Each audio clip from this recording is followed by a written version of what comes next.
I'm Duncan Burbidge. I'm the general manager and executive producer at the third floor, and I run the London office. Sort of set it up about 6 years ago. Started with a small team of 7 artists.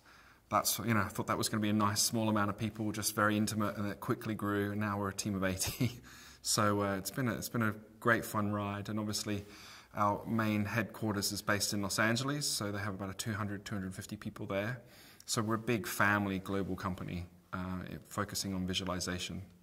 It was as often with a lot of the Marvel projects, it was quite an extensive amount of work. They really challenged audiences to see something new and exciting. They're constantly trying to think up something new and engaging and exciting.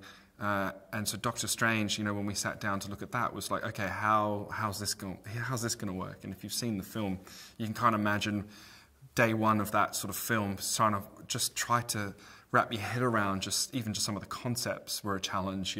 How are you going to bend reality and create this universe and these set of rules, if you like, that these characters occupy?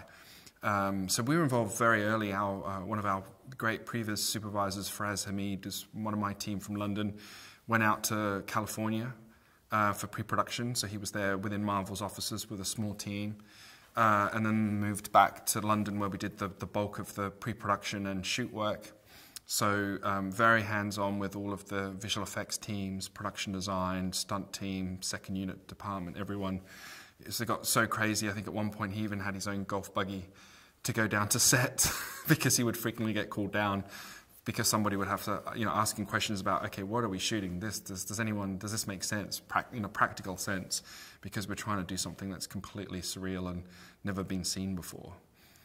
And then he went back for post-production, doing post-viz, right up to very close to the film's finished date, sort of iterating on shots and helping with editorial to figure the film out.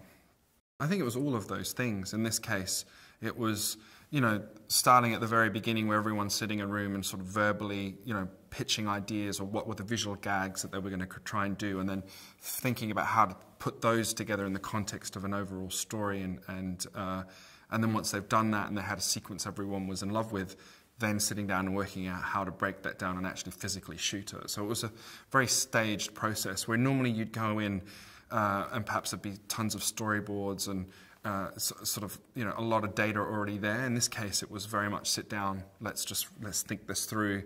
What are some of the cool things that we can have these characters do and the world shifting around and things like that. And then how do we go in and practically shoot that? Not so much with us. I think, it was a slight challenge because there was a huge scope of work there to try and figure out. But I think a lot of it, you had to sort of break down into certain beats, don't you? And so for us, moving an entire city around, it's complicated, but nowhere near as complicated as trying to do that in a photoreal world where everything is CG and everything's got, animation and all those other massive amount of work that goes into that. So I can see why, the visual effects teams would come about it to sort of use a bit more procedural information, if you like, to sort of avoid the countless hours it would have taken to keyframe and hand do a lot of that work. But for us, it was, we're always iterating quickly. So it's always a case of how can we convey a lot of information but do it in a very fast, iterative way so that if the director wants to change something, we're not completely scrapping everything we've done and spending a week doing something new. It was very much of like sketchbook style, Maya sort of shifting things around, building libraries of stuff so that we could just create shots as quickly as possible.